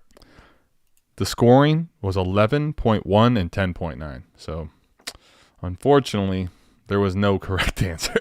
They were off by 0.2. They were off by point. They scored 0.2 from each other. Imagine putting all that heart and effort into it for fucking the exact same fucking thing. Like same thing. Didn't matter. So neither one of us killed him. Neither one of us gave him the right answer, though. Dude, I'm actually, so as I look at this, hold on, check this out. This is even better. Wide receiver 35 versus wide receiver 36, Mike. For the fucking right next week. to each other. Literally. Oh, that sucks. I said, though, I was like, I think Myers is the play, but I think Ritter's going to fucking kill it. So you're just cooked. And you weren't wrong, by the way. Ritter, they're already like, hey, Aiden, we need you back. I know the season means nothing, but get your ass back here. Yeah. Need you back. Well, this fucking league I keep trying to run just doesn't work. So let me find something pretty basic. Okay, traded away Chase Brown in a mid-second for Kyron last month. Thoughts? I think at this point you'd rather have Chase Brown. Yes. I mean, the reason I'll say mistake is because I value this position still, despite what the community might do in the offseason. 1 or 2 year windows. Chase Brown in this year's window wins the conversation. So Chase Brown already, right, is ahead of Kyron. Next year we could be different. But the second now buys me something, Aaron Jones. Like, right? Like that's the problem is now all of a sudden I have that second where I could have Chase Brown and a running back, right? Like a second right now, realistically, even this late, can probably get you Aaron Jones. Like Aaron Jones and Chase Brown or Kyron. I mean, come on. Yeah, for sure. So I wasn't able to run just a super generic one, but I went with the most vanilla lineup league I have outside of the one I wanted to run. Let's hear it. Chase Brown's the 9th player overall in Warp. From week 9 on. And that is with Superflex, correct? Superflex. So how many of those are quarterbacks? Okay, Saquon's obviously in there because that's going to encapsulate his 50-yard game. Yep. Jamar Chase has had some bangers. Yeah, the Baltimore game especially was ridiculous. Jerry Jeudy went for damn near 3 bills. So he's up there. Joe Burrow's been cooking. Jonnu Smith at the tight end position. Gotta love it. Lamar Jackson, Josh Allen, Devon Achane with his 87 catches a game, it feels like. And then Mr. Chase Brown. Okay, but you know what? I will stand by this. None of those players outside of the quarterbacks have a 19-point floor during that time still. We've had some duds. Even Achane, who's basically not had a dud, it was like 14 this last week, right? Because he had 7 catches for 35. What's Josh Jacobs' lowest in that time? You know what? Jacobs is a good call, too. Let's see. Because he's just behind Chase Brown. I want to say, though, Jacobs hasn't been locked into 20 a game. He's had some crazy games, though. Let me pull it up. Okay, week 9. Week 9, he was RB22. Since the bye, though, he has been a top 10 running back as well. So, technically still Bijan. Chase Brown. Bijan's a good one. It's a good pool. Let's see. Bijan's been on fucking fire. And he's stacked up against the Giants. Running back 25 in week 11, Mike, for 10 points. I'm telling you, Chase Brown is the most consistent player in is the most consistent flex option in fantasy football since week 9. If you just look at WARP per game, he's even better, right? He's just behind Josh Allen in WARP per game. And when I mean just behind, you can't get too much closer than 1,000th of a difference. A true cunt hair. A red one, too. We've established the red ones are thinner. The red ones are thinner, yeah. The black ones are thicker, more girthy. Got some substance to them. Wesley wants to know when we're doing this. Never. I won't be. Well, I won't say never. I mean, I'll give the kid a chance, but just not based on truth. He's good as shit. Top right now they have him. Right now they have him 8 on KTC. Okay. So, Mike, here's the question: Marv or BTJ? Marv still. AJ Brown or BTJ? BTJ. Jackson Smith and Jigba or BTJ? This is where we're gonna go. Yeah, this is where I think you and I are on JSN at this point over BTJ. Garrett Wilson. I mean, yeah, Garrett Wilson. I got neck and neck. I wouldn't hate it if you took either one. I'll probably take BTJ actually at this point. Smitty. I'll take BTJ. Okay. How about you? T. Higgins. BTJ. T. I know what the truth is on T. I love T, but most people don't. Most people don't like T like I like T. You know. So if you said when you all gonna admit BTJ is a top 10, I think we're in that boat. I think right now I'd put him at. Mike, I'll be honest with you. I'll still take AJ Brown over BTJ. Okay. I would not, and this is the Eagles part of me coming out. You know, a lot of people are like, I've already Eagles seen. fan of it. I know Mike's. I know Mike's AJ Brown thing. That's why I started there. If I didn't start there, it was like the second question. So, Mike, I have him at 11 right now. BTJ. This is a guy that his first money moves was like BTJ's gone too high. I'll be honest. I think he was like 14 at the time. So that actually was an incorrect take. What if Drake London goes out and fucking cooks these next two? Drake London actually is right in the same breath wheelhouse. Yeah. Let me ask you, Drake London, BTJ, Marvin Harrison Jr., how do you rank them? Marv, BTJ, Drake London for now. In which, you know what, Mike? Damn it. I BTJ like London. the way you do business, Wesley.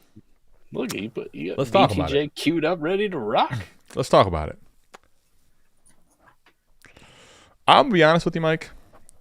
If I'm in a lineup league right now, this might sound crazy, or best ball league, frankly. I'm actually shopping him right now because of what the fuck he can return me. A lot.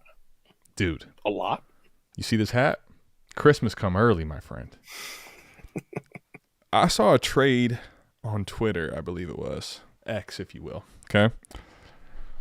Mike, it was Zay Flowers and JSN for BTJ in a third. Are you kidding me? Give me Zay in the third. Process play, baby. Dude, I will take Zay and it was Zay and JSN for BTJ in a third.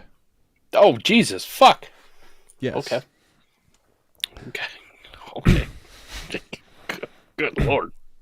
All right. I mean, let me admit one thing with BTJ. He's done this now on a pretty consistent basis with fucking Mac Jones. So like, I'm not out here to tell you that this dude is not balling. Let me go ahead and give him the cash, man. The dude's been balling. All right, I'm not. He is. He is, but I actually think, Mike, he's one of the guys there where, like, obviously I would love to keep Brian Thomas Jr. I'm not like begging to get rid of him. I just feel like, again, brother, are we sure? Because here's the reality. If you put him at 8, whether we put him at, someone puts him at 8 like Wesley wants, or we put him at 10 or 11. Do you know where 8 puts him, Mike? Literally on the heels, like in the same breath as Nico and Puka. All of a sudden, yes. So Adam, that's I'm off. You're alluding to it. The biggest problem with Brian Thomas Jr. is not his talent. It's not his production. It's not the advanced analytics. It's not his quarterback. It's not the offense. It's none of that. The biggest problem with him, from a macro level of playing Dynasty football, is his position in Dynasty value and the love, like Wesley has for him, of people putting him at the top of a big fucking tier of wide receivers that are pretty much all the same. So right. This is the Garrett Wilson this is corollary. The tier down. This is your Chris perfect Olave tier down corollary. candidate, unfortunately. This is the guy. Because while we can love him, he's fucking amazing. Like Chris Olave, like Drake London, like fucking Garrett Wilson of the past, like any receiver that ends up in this territory, you are almost doomed to fail because you can drop down 7, 8, 9 spots, wherever the fuck it is, find Smitty somebody in a else, first. pick up a plus. Smitty in a first or BTJ. And it's almost always going to be the right process play. Smitty in a first or BTJ. Smitty in the first. Lineup or best ball, correct? Doesn't matter. T. Higgins in the first, Roma Dunze in the first, Zay Flowers in the first, Smitty in the first, Jordan Addison in the first, DK Metcalf in the first, Right. injured Chris Olave in the first, poor Jalen Waddle in the first. Okay, Terry now we're McLaurin getting to where, like, if you wanted to stay, I won't fight you, right? I won't fight you, but the reality is there's probably, I would say, okay, DK, Addison, Smitty, Zay, Rome. There's 7-8 different type of tear downs, which are pretty easy smashes. Yeah, I'm not really willing to do a second either. Let's see. Oh, this is here's a question. I'm in the semis, and I'm currently running Stone Smart at tight end, no premium. Projections are neck and neck. How much would you pay for Jonnu? So here's the thing. Drew, I need you to get comfortable in that uncomfortable, my friend. This is welcome to the A-Warp tight end life, my friend. No premium means no beans, no bullshit, no nothing. We roll out Stone Smart and we let the fucking chips fall where they may. How long has Stone Smart been startable? 1 week. 2 weeks? I guess in week 14 nobody really did. So just no one knew to start him because Disley, right? He played 37% in 14. I mean, he finished as tight end 16 last week. 50 yards, 5 catches. Buddy, fuck it. No premium. Go back to the well. I watched a game in which if it didn't go to overtime, Jonnu has 0. Jonnu has 0. He does. But Jonnu's also been cooking, right? I just gave you the thing from week 9 on. Jonnu's okay. Okay, let's answer the question though seriously. What would you actually pay? A third, maybe. I'd give you a late second if I had to. I'm not really willing to do a second either. You asked for McMillan and a second. Nah, hell no. McMillan and a second? No, I would send, you know what, if you were really, really bullish on it, like, hey, Jonnu might be the difference. I think you're probably wrong, but like for the sake of argument here, if it's your second and you're already, Mike, so you're telling me it's 209, 210, 211, 212, right? That's the bet. I'm in. I'll send it. That's it. It's my top dollar. I'm out after that. So, this is fucking great. This is great. From week 9 on. Jonnu. Talk about a warp dog. Jonnu's been Brock Bowers, obviously, number 1 tight end in warp per game during that time. Brock Bowers had a hell of a week, but Jonnu number 2 in warp per game. Jonnu has been...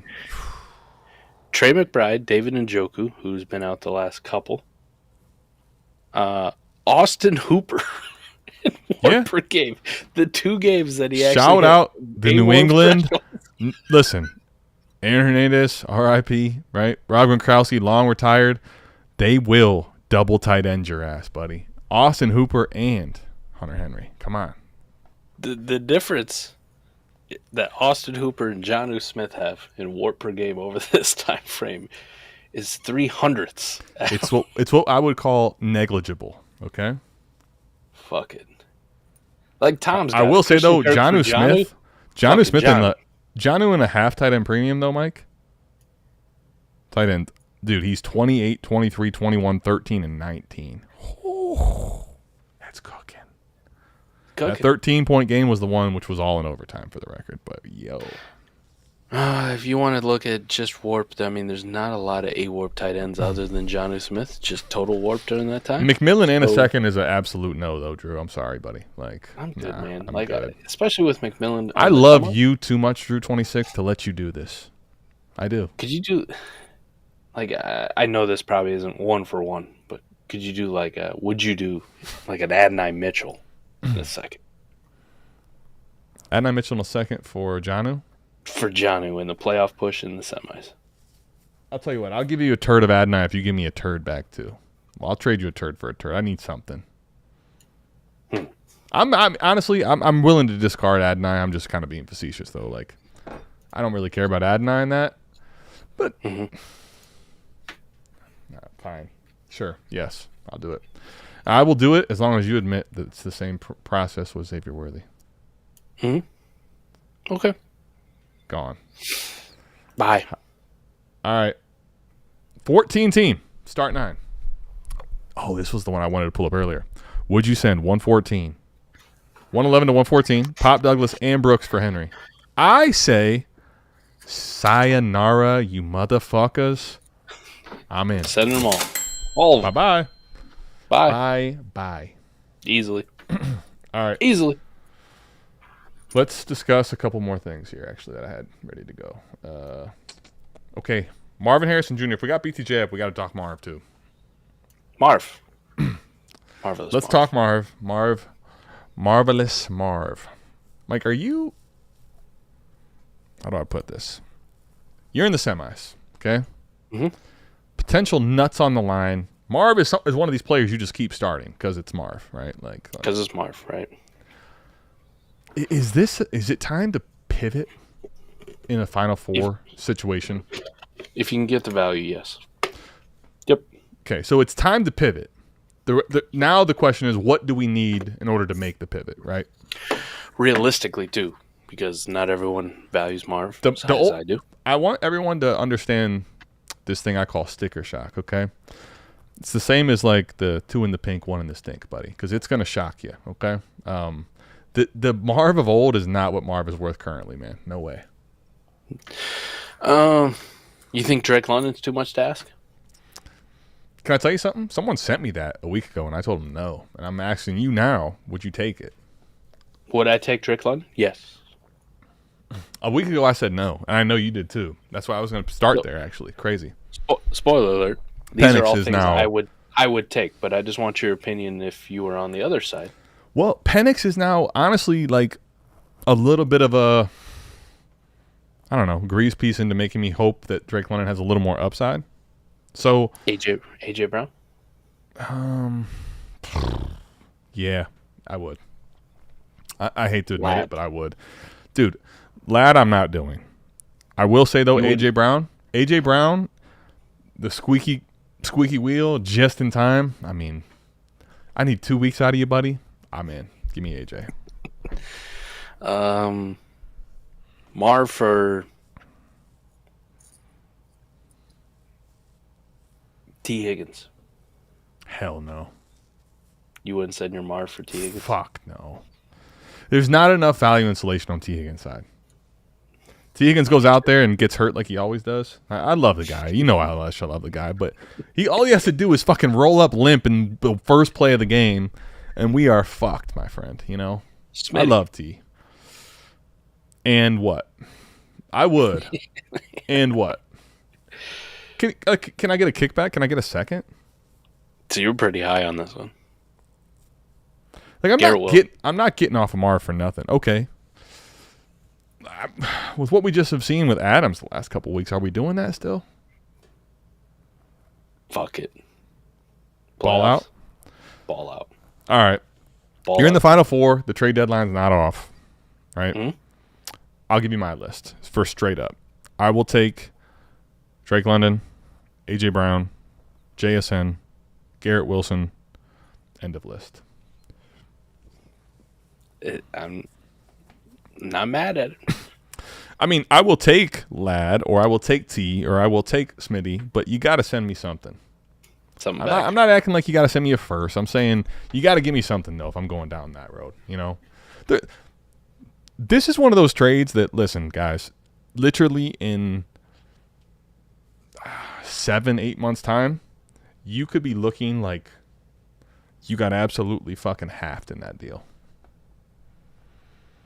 If you don't get a plus back, right? Is it smarter to up-tier Marv? Yes, but the problem is who you are reliant on now one of the top 7 receivers in the game being on a team that's out of the playoffs. A lot of times it's not the case. If it is the case, sure. What does that look like, though, Mike? Are you sending a full first to go up to Jefferson or Chase? Marv in your 109 or later. Yeah. We already established you're in the semis. 1,000%. Marvin, yes. 109 later for Amon-Ra. Lineup start 10. Lineup start 9. I'll send my first and Marv for Nico, for Puka, for Amon-Ra, for Jefferson, for Chase. Not CD. And CD. Okay. CD. I thought we were gonna get a good discussion. Here's the one that I want to know. Neighbors. Marvin, you're late first for Neighbors. Ooh. I do it. I'm with you. Do it. Because I didn't want to say it because I wanted to get your reaction first. Like those, it's I will go twofold. up, and the reason why, it's already guaranteed late, right? Yep. It's already guaranteed Yep. late. It's 109, and it's because no matter what happens, Malik is going to get 14 fucking targets, and it's just So insane. that's why I say it's a twofold thing. One, not the late first part, but you're 1,000% right on the late first. You're trading for somebody who's just as valuable, and in most people's mind, more valuable than the wide receiver you're sending away. The value insulation is just as good, if not better. And the second part, the twofold part, the production now is definitely better. For sure. Like, you're killing. And You're this like, is with, even if I failed, I gave myself a better chance on production, and the downside is, shit, I'm out of late-ish first. damn it, man! I'll tell you what, well. I can drink to that. I'm empty. I've been over here sucking down fucking You've been bourbon. Pause. Sorry, but no pause. I'm like Kirk Cousins over here, man. We are fucking just sucking it down. We're sucking. But here's the thing, Mike. You came around. Damn Hey, it. Final Four do that to you, won't it? Well, here's the thing. We are now within. Why I love the playoff no trade deadline, right? Like, there's no trade deadline in the playoffs. Like, there's 4 teams left.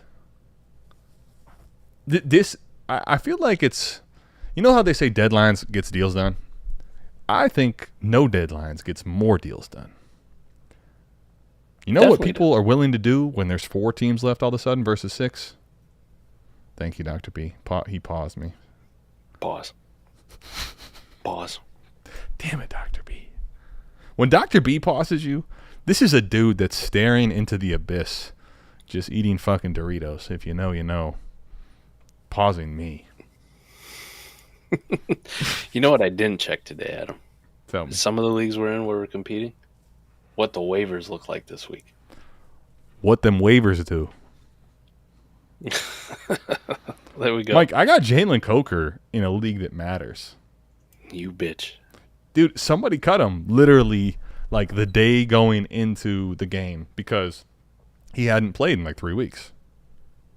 Look at Mr. Wonderful out here, out of the playoffs, bidding $70 just to one up both of us. Shout out Redwords, Shit. by the way. Let's Redwords. go. Man, I'm so... Damn it. I got the school in my head again. I just got to meet Redwords at the school. We had a blast. We also had an absolute trunk off one night. It was pretty fun. Shout out to Redwords. Listen, I hope Carson Wentz comes back to haunt you. That's fine. I know he's already haunted you. Speaking of which, go back to the OG days when Mike was still trying to convince me on this Carson Wentz bullshit. All right? Come on. Mike, that was our first year, right? Remember that? Listen, I'm about to be proven right. Carson Wentz is going to be a league winner in the 2024 fantasy playoffs while Dak Prescott is doing what, Adam? Sitting at home. Hold on. Like Hold on bitch. now, hold on. Didn't Patrick Mahomes log a full practice? Shut up. The guy's in the early part of the week logging a full fucking practice, for God's sakes. Like, can we... Just mind games. Mahomes, the crazy part about Mahomes is this dude just won't sit. Like, he says, fuck that. No, he won't. He's stupid. Honestly, I feel like it kind of is stupid, don't you? Like, wouldn't you at least hit one game here? Oh, man, I finally found a Tim Boyle bid. Somebody bid $434 on Tim Boyle. I got Let's outbid go. on Mason Rudolph today, buddy. You know how crazy I that figured is? that was possible. That's probably possible. Mike, actually, can I tell you what I never had on my bingo card? Being outbid on Mason Rudolph and then mocked relentlessly in the fucking group chat. Oh, no. Because why? Because I picked up Jake Hayner the last week, and that gave him the edge to fucking of the dollars. Like, you know how much it hurts to say Yeah, just enjoy your Jake Hayner bitch in group chat. When you lose out on Mason fucking Rudolph. Love it, man. Is that not just fucking downright wrong? Tim Boyle wasn't even on my radar. Tim Boyle. Okay, let me ask you this. Actually, hold on. No pause. Kenneth Walker. Mike. What are we doing here? Is he I saw practicing? DNP. I saw DNP last I looked. He's fucking cooked, man. Zach Charbonnet is about to be a league winner. I have him in Fade the Fetal. One of the big reasons I'm been holding on, baby. You know, because Najee Harris was my stable running back too, and he's been fine. But when you get to the playoffs, you need to remove the stable and you need to go to the able. You know, still not practicing 4 hours ago, dude. So this is great. Talking about waivers, still not practicing. I don't want to touch Kenneth Walker because it's broken my fucking heart since you and I were declared him like top God 5. damn it, Mike. Wherever I side on Kenneth Walker, I end up wrong. Do you know this? Yeah. It's the worst fucking thing. This has been tragic. When it comes to this guy. We suck when it comes to him. So we're probably writing him off now. I don't want to talk about him. He's going to fucking log a practice on Friday, drop a 30 burger on fucking Sunday, and we'll be like, God damn it. He's like Smeagol. He's like Smeagol in the Ring. I do want to point out, though, I'm trying to go for back-to-back fucking championships against in the league, the Stoppa League with Deep Sea, K-Bach, Nick Bach. Yeah, right. The Backlage. I got to fight him. Speaking of which, I think we play in deep best ball. Warm best balls. Warm best balls, yeah. I think we play. Nick Bach out here dropping $100 bid. Fab bid on Dorian Thompson Robinson. What was the total pot? 1,000? $100. Dropped it all. Saved it all for DTR, baby. Dropped the whole thing. And I won 100% of budget on DTR is crazy. I bid 19 on Mason Rudolph. Nobody else bid $1 on Mason Rudolph. Let me just ask you. Hold on, what's the rushing? What's the rushing bonuses? Not like extreme. not extreme. What are we doing? The whole clip. He dropped the whole clip on DTR. Wait, you were unopposed, right? You ran unopposed on Rudolph for $19.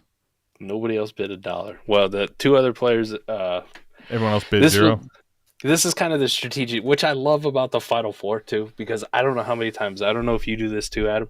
I see who the fuck's left, and I immediately go look at their fab budget and like, what do I got to beat? Yeah, and I look at and then I see where are we at the waiver wire? Do I have to be over or the waiver order? Do I have to be $1 over, or can I be the exact same? Yes, can I be the 100% to get the tiebreaker? Right. The only one out of there that had a budget left was Nick and myself. Right. Nick had his full budget, and I'm like, maybe he's just AFK in this fucker. I don't know what he's doing. The other guys Wait a minute. had 0. Hold on. Sharp didn't play. Sharp was a DNP in practice today? Fucking Kenny McIntosh, baby. Dear God. Tell me that's not the thing. Nobody else had a fucking $1 to bid. He's got an oblique issue. Oh, no. The best part is you type in Charbonnet on Google. This is the top story. Seattle injury report. Seattle may have a problem at running back. May. Oh, man. Damn it, Michael. What do we play? Warm best balls? Is that what we're No, I actually looked. It wasn't that one. I know we play in one of these, though. I was just looking at this. Dodgeball? Rusty Tromboners. Is there a better league for us to play in? We play Rusty Tromboners, my friend. Let's see. You got Devin Duvernay. I picked up Pierre Strong. Yeah. I got Devin Duvernay and you got Pierre Strong. Dude, that was actually, I was going through waivers last night. This was the single worst one by like a lot. One thing I do think that kind of helps weed out the waiver wire and why this one was so bad, we start 14 in this league. You start 14 in a league, you know what happens? Then waivers get fucking grim.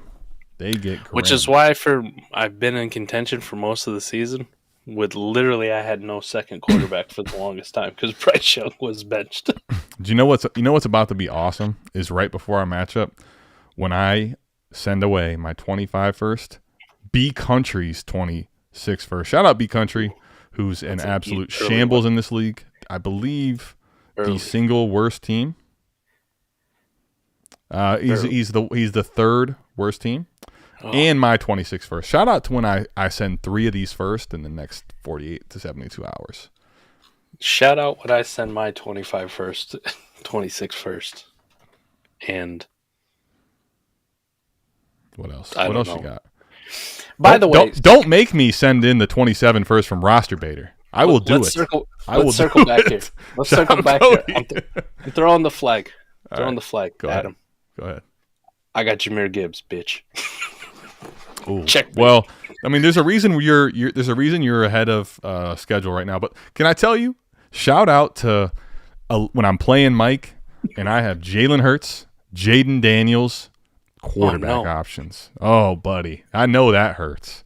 Come on, Lamar. Come on, Lamar. Dude, the crazy part, Mike, I have Hurts, I have Jaden, and I have A. Rich. The only other like crazy scary running back, of course, is Lamar, and you have him. You son of a bitch. If anybody's worth their salt in this league, knowing that Adam and I are playing, and I think we talked about this league way back. You made a trade in the off season where I was like, "Fuck," B country. Yep, B country. Now I got to fight fucking Adam. It's gonna come down to it. You know what really sucks? You know what really sucks is I got quads and CMC in that same deal, and CMC fucking You know what? CMC's getting sold. CMC's getting fucking nuked. It's happening. I don't have a lot of injured guys worth selling.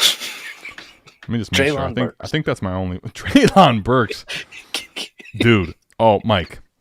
What does Chris Godwin, CMC, B countries, roster baiters, and 3 other first get you? What does 5 first and Godwin and CMC get you? We are going to find the fuck out. We're going to find out. But I was going to say, anybody worth their salt who's in this league, who pays attention, who's listening now, knowing that Adam and I want to desperately beat the other one. You should be fucking selling the farm. What you should be doing is anytime you send out an offer or like you agree upon whatever it is, you go to the other guy. Mike, and I'm just telling you right now, this is in principle a done deal. I need to know what you're going to do to up this. Exactly. Like if you want to maximize it, you go, Adam's agreed to this one, Mike. What do you want to do? Hey, McNutted, how bad do you want this, you son of a bitch? Because I need you to turn the heat up on ATM. You have to. The one thing that I do really love in this scenario is having B countries and roster baiters future firsts. They're like a juggernaut card. They're like a joker card that I put it down, those win. But once those 2 are gone, Mike, basically between you and I, it's the same thing from there on out with assets. So all of a sudden, this game that you're talking about, immensely valuable. Like, go back and forth and back and forth and back and forth. Drive that price up, my friend. You know, shout out to I actually kind of love the this. Gambler. Kilmore the gambler on the other side of the bracket. This could make Saturday's trade show really fun too, because we're doing it live. So shout out to everybody here if you're watching. If you're in any leagues that our trade deadline is not already passed, make sure you put in patreon.com/South Harmon any trades you get done this week.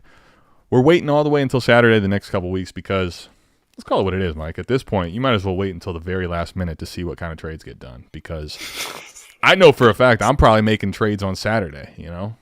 Yeah, for sure. There's going to be some wild shit going down. Dude, Sharp's not practicing. The fucking thing I didn't see coming. Fuck me. I did bet $313 on Carson Wentz in one league this week, so. R.I.P. Stop it. Stop it. Stop it. Just had to. Skip. No, you didn't. Skip. Whoa. That's pretty much it right there, buddy. All right. Any last final questions before I got finish one. what I have finally got left? one. Okay. I got one to talk about what we were talking about with waivers. All right. No way I'm starting Mason Rudolph this week with Jalen Hurts. Maybe. All right, maybe, depending on if Patrick Mahomes is playing or not. But Jalen Hurts and Mahomes. Dude, I hate to tell you this in your Carson Wentz love. You're starting fucking Mason Rudolph over Carson Wentz. I would. Thank you. Otherwise, I'm calling cap. All right, Sean W. in a PPR league. I bet $188 in a lineup league just to cock block the guy I was playing who had $187 in Fab. Listen, in the waiver priority. In a general statement, okay? Here's what I'm going to do. If Patrick Mahomes is playing, and I bid that on Mason Rudolph just to be an asshole, on Sunday morning I'm dropping Mason Rudolph. Dude, can I shout out Red Bull seasonals, buddy? These are the small cans, okay? What is the seasonal this year, by the way? It's Ice Vanilla Berry, which let me just tell you, that sounds horrible to me. It sounds like something I wouldn't like, honestly. Mike,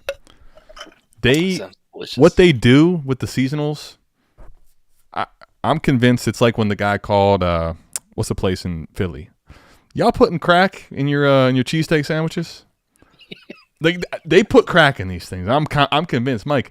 You can't find them anywhere, dude. I drove around for 30 minutes and eventually was like, "Fuck this! I'm out. I'm good. I'm done. I'm good.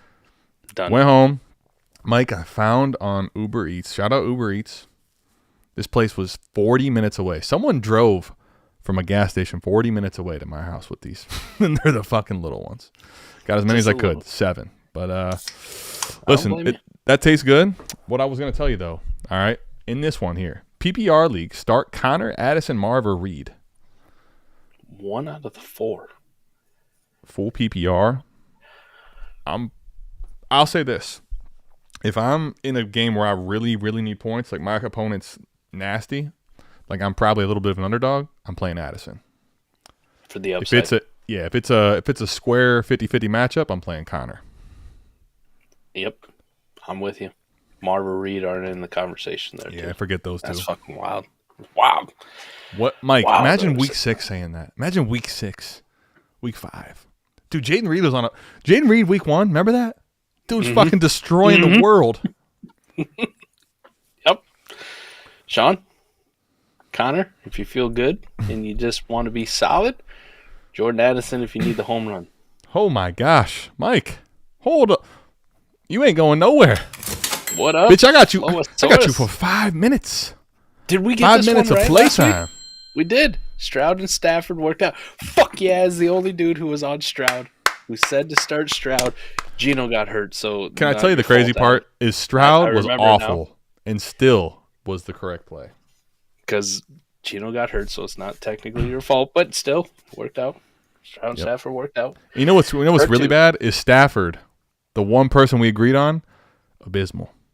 Abysmal. Oh, Stroud. KC, shout out Flowosaurus. He's got to do this again. We got to do this again for him. Oh no, Dr. B. It's not a super chat, but I'll allow it. Oh, or Sophia. Olivia. Easy. Yeah, sure. Okay. Thank you, Dr. B. Okay. Since we're doing this, we got to get Flowosaurus super chat. We got to answer it. Yeah, I got you. But before I get to this one, let's not forget it. Dr. B, just so you know, being honest, I'm an honest guy. All right? I look like a used car salesman, but I'm an honest guy. I may have signed up for Sophie's OnlyFans. And I can just say the salesmanship. He said may, by the way. It's not confirmed. The salesmanship is much better than the product. You know what I mean? There's a lot of this is what you're going to get, and you don't really get any of it. So it's kind of just it's a fugazi. Hold on. That sounds like, is that false? Are you saying false advertising? It's mustard shit, you know? Ting, ting, ting. Just high frequency bullshit. Mustard shit. Hold on. So how many you got to drink to get drunk? There's no alcohol in it. A lot. It's bullshit. All right? Unless you're willing to drop hundreds, and I mean hundreds, which I know a guy, he may have dropped just to see. But we're good. We're out now. For $29.99, you ain't getting much. All right? You ain't getting much. Hey yo. For $2.15. Rug pull by the you're getting the full rug pulled. And as a guy who may or may not frequent the OF from time to time. Are you a frequenter now? Damn, you got It freaking is- flyer it is- miles over there? It is the most bullshit experience out there. All right, I see proud how of you. that.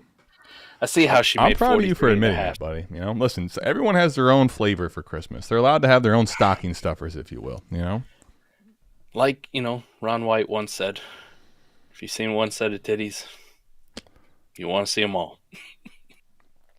damn it, Mike. See 'em all. I fell for the fucking pyramid scheme, but I did it for you, the people. So I put it on the expense account. We're writing that off as South Harmon content. Listen, by the way, McGundy is spot on. All right, Mike, I'll tell you the other thing they're doing. Red Bull has the Jordan thing going spot on.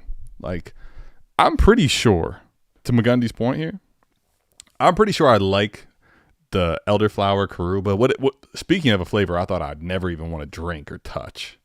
Pretty sure I'd like that better than this one. But because I can get it, You don't want I want this fucking one, this little ass fucking can. You Which is sons exactly- of bitches, it's a Jordan, retro Jordan. Mike's selling shoes, Mike, that were made in 1985 which in is 2024. Exactly how I got conned into paying $200 for a fucking video. Because I seen the $40 one that's readily available. And it wasn't shit. I want to see what this 200s looks like. No. Mike, I won't allow you to. Everyone can pay $200 for that video, okay? It's not like, hey, there's 5 left. No. No. The dude that runs her fucking OnlyFans, messaging account, like Steve That's from so fucking hot right Pennsylvania. Steve from Pennsylvania assured me, as he's posting under her account, that I'm the only one. Speaking of the pyramid scheme, the fact that you think it's Steve from Pennsylvania, we are in fucking trouble. That is AI from fucking Botville. Trust me. Trust me, bro. Trust me. I wasn't talking to Chat GPT, all right? All right. Flowsaurus, thank you for your super chat. I will get us back. We are going to answer this. All right. I will say, Mike, we are. Make my comment larger so Mike can read and learn. I from got next you. time. I can fucking read. All right. You know what? Dr. B's onto something, though. Wool. Make it bigger. Fuck you, dude. I love you, Dr. B. Thank you for making us do that. All right. Okay. Flowsaurus. Although in smaller font, it is not any less in our hearts. Mike. Stroud. Geno. Stafford. Russ. I'm just going to say this. That Jets D ain't none to be scared of anymore. I'm rolling my fucking ass back with Stafford. Stafford won. Get right. Bounce back. I mean, Pretty Stroud's a little more appealing, especially knowing Mahomes is playing. Excuse me. Russ at Baltimore feels scary. You doing Russ? All 4 of these matchups are fucking brutal. It's the same question as last week. It's just the They're two fucking matchups. brutal. Yeah. Give me Stafford and Russ. Stafford and Russ for me.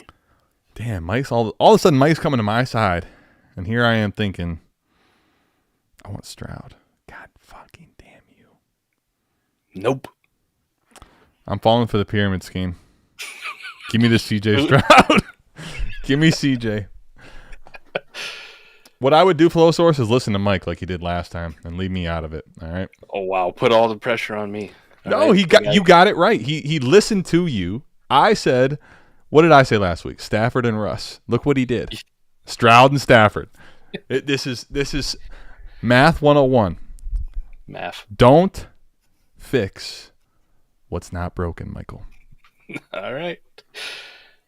I'm also giving you advice as a guy. Stafford, who just openly admitted Mike and he I got somehow traded for agree on hundreds Stafford and again. Hundreds of dollars. I think we in agreement on Stafford. I think Russ and Stroud are very close for me. So I lean Stroud. Mike leans Russ. Flowsaurus, may the force be with you.